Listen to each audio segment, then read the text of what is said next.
Hello students, welcome to my channel Advanced Learning Center. My name is Meenakshi. आज का topic है bank reconciliation statement. So let's begin. Bank reconciliation statement है क्या? जो bank reconciliation statement है उसका short form है BRS. जो बैंक रिकंसिलिएशन स्टेटमेंट है वो एक तरह की स्टेटमेंट है.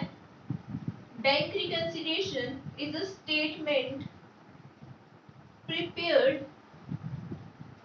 prepared to reconcile the difference between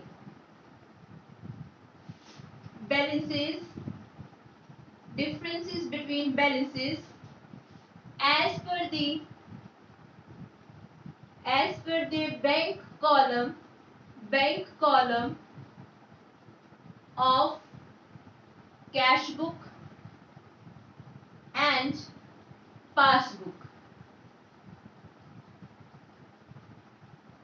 on a given or particular date. ये है इसकी डेफिनेशन और मीनिंग. अब बैंक रिकंसिलिएशन स्टेटमेंट है क्या? बैंक रिकंसिलिएशन स्टेटमेंट क्या करता है? बेसिकली एक स्टेटमेंट है जो कि रिमूव करता है. रिकंसाइल मींस रिमूव, करेक्ट, ठीक है. रिकंसाइल करता है डिफरेंस जो आते हैं. जैसे सपोज दो पॉइंट्स है, एक है कैश बुक और एक है पासबुक. जो कैश बुक है वो प्रिपेयर करती है कंपनीज और जो पासबुक है वो प्रिपेयर करते हैं बैंक.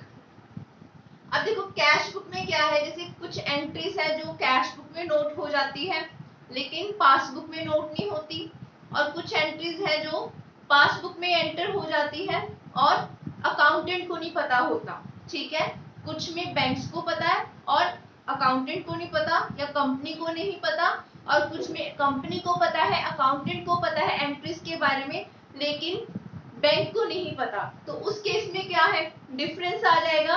तो उस डिफरेंस को रिमूव करने के लिए बेसिकली ये स्टेटमेंट प्रिपेयर की जाती है, ठीक है. जो BRS है इसमें दो तरह की बुक्स हैं. एक है कैश बुक जो प्रिपेयर करता है अकाउंटेंट या कंपनी, ओके. और पासबुक जो है वो कौन प्रिपेयर करता है? Bank. Passbook is prepared by the bank. तो ये है कुछ important points about the meaning of the BRS. आप इसको नोट कर लो, इसको स्क्रीनशॉट ले लो, या नोट्स अगर प्रिपेयर करने आप उसको नोट्स पे लिख लो. हम आगे मूव करेंगे.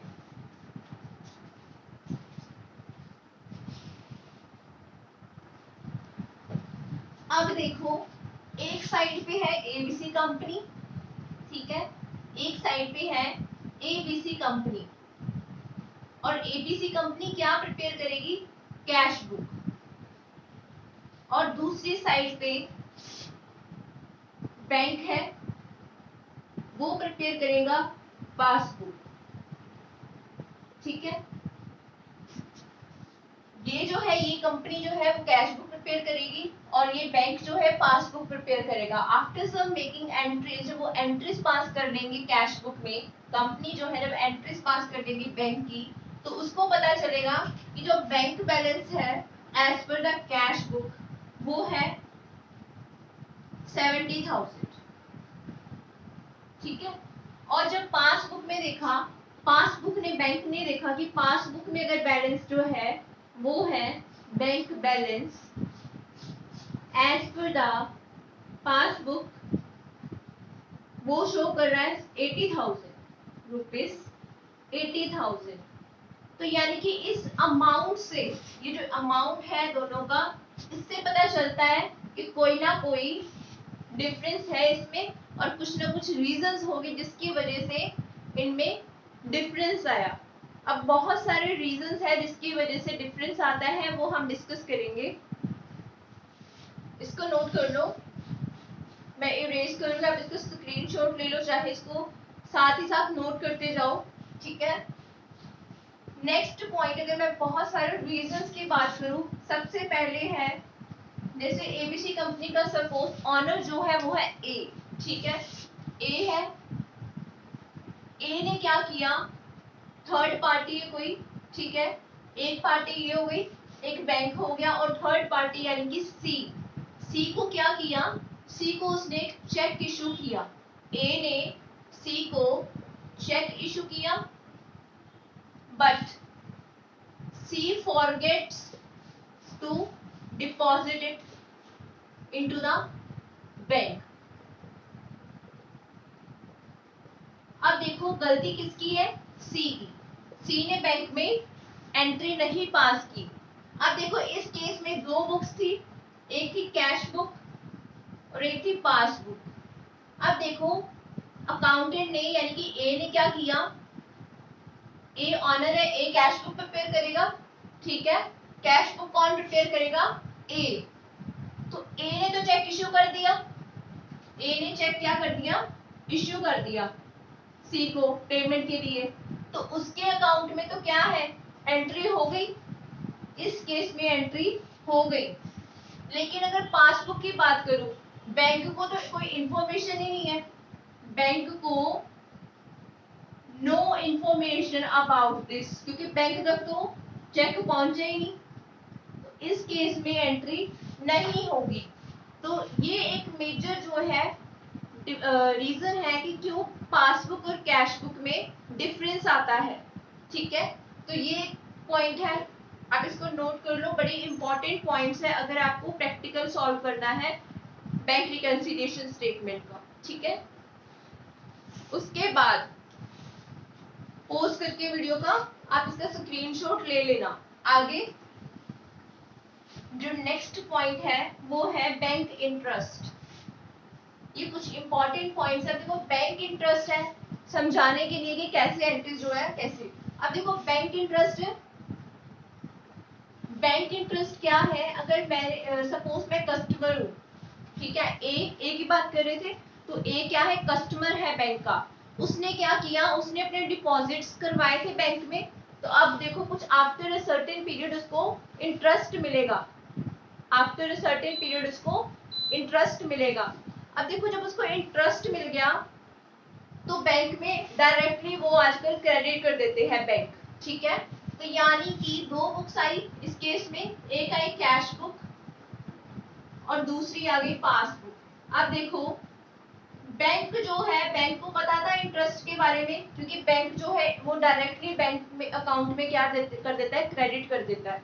तो यानी कि यहाँ पे इंटरेस्ट जो है इसकी इंफॉर्मेशन बैंक को तो थी लेकिन कैश बुक को नहीं थी। तो यानी कि ये भी क्या है, एक मेजर रीजन है डिफरेंस का इन द बैंक, यानी कि पासबुक और कैश बुक के क्यों डिफरेंस है, ये भी एक सेकंड पॉइंट है। उसके बाद अगर मैं बात करूं ऐसे ही बैंक चार्जेस, अब देखो बैंक जो है काफी सर्विसेज प्रोवाइड करता है अपने कस्टमर को, तो यानी कि वो क्या करेगा, कुछ अमाउंट चार्ज करेगा एज एन एक्सपेंस।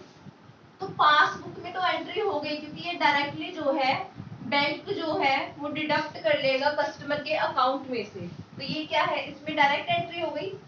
लेकिन कैश बुक में तो नहीं होगी, कैश बुक का तो पता ही नहीं कस्टमर को, उसको अकाउंटेंट को कि हाँ भी बैंक चार्जेस भी डिडक्ट करने हैं कुछ ऐसे, ठीक है।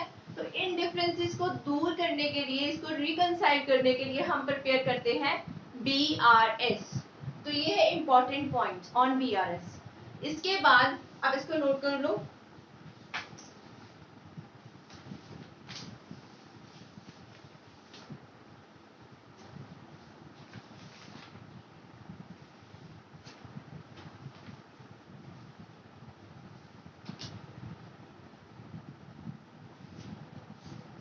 अब देखो जो अमाउंट कैश बुक प्रिपेयर करता है ना, जैसे कैश बुक है, कैश बुक और यहाँ है पासबुक, जो भी कैश बुक में डेबिट होगा यानी कि प्लस होगा, यहाँ पे क्रेडिट होगा, और जो भी कैश बुक में क्रेडिट होगा यानी कि पेमेंट, देखते थे ना debit side credit side, debit में रिसिप्ट्स आती थी और क्रेडिट में क्या आती थी, पेमेंट वही सेम है, क्रेडिट यानी कि माइनस पेमेंट। उसके बाद यहाँ पे जो क्रेडिट होगा वो यहाँ पे डेबिट हो जाएगा, ऑपोजिट है दोनों में, ठीक है। तो इसको नोट कर लेना, ये बहुत इंपॉर्टेंट है for the practical portion.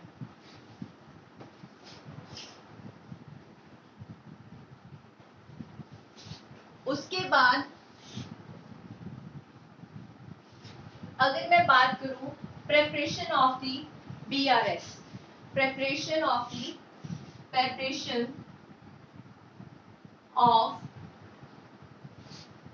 Bank reconciliation statement.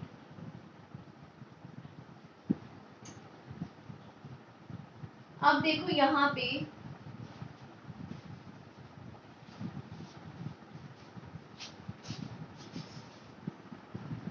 अब देखो सबसे पहले पॉइंट है फेवरेबल बैलेंस। अगर मैं फेवरेबल बैलेंस की बात करूं, इसमें दो चीजें आती है, अनफेवरेबल और फेवरेबल। अब देखो फेवरेबल बैलेंस के केस में क्या करेंगे, आपको गिवन होगा debit the balance as per the cash book is given and the balance as per the passbook is to be ascertained,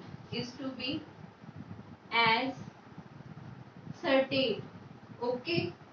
आपको फेवरेबल बैलेंस जो है उसका मतलब है कि डेबिट जो है, डेबिट मीन्स प्लस, ठीक है। डेबिट जो कैश बुक की अगर मैं बात करूं, इसके डेबिट का मतलब है प्लस, पॉजिटिव बैलेंस यानी कि फेवरेबल बैलेंस। आपको बैलेंस जो है वो कैश बुक में दिया है, पॉजिटिव बैलेंस यानी कि फेवरेबल बैलेंस, और आपने बैलेंस निकालना है एज पर दी पासबुक, ठीक है।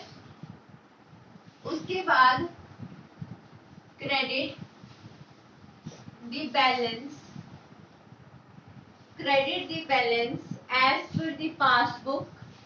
as per the passbook is given and the balance as per the cash book is to be ascertained। ये एक ऐसे दो पॉइंट्स है जो फेवरेबल बैलेंस को शो कर रहे हैं। अब देखो पासबुक में क्रेडिट, मैंने बोला था ना कि उल्टा है दोनों में, अगर इसमें डेबिट फेवरेबल है तो यहाँ पे क्रेडिट फेवरेबल होगा। तो आपको अगर credit balance as per the passbook दिया है तो वो भी क्या है, फेवरेबल यानी कि प्लस। तो ये है favourable balances as per the cash book और पासबुक। तो आगे हम मूव करेंगे अनफेवरेबल बैलेंस और ओवरड्राफ्ट बैलेंस। आप इसका स्क्रीनशॉट ले लो या इसको नोट कर लो, ठीक है। उसके बाद जो आगे हम बात करेंगे वो है अनफेवरेबल। अब देखो अनफेवरेबल है तो यानी कि उल्टा,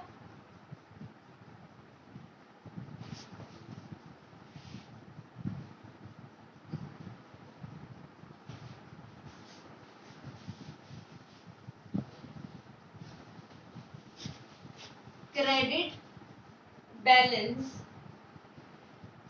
as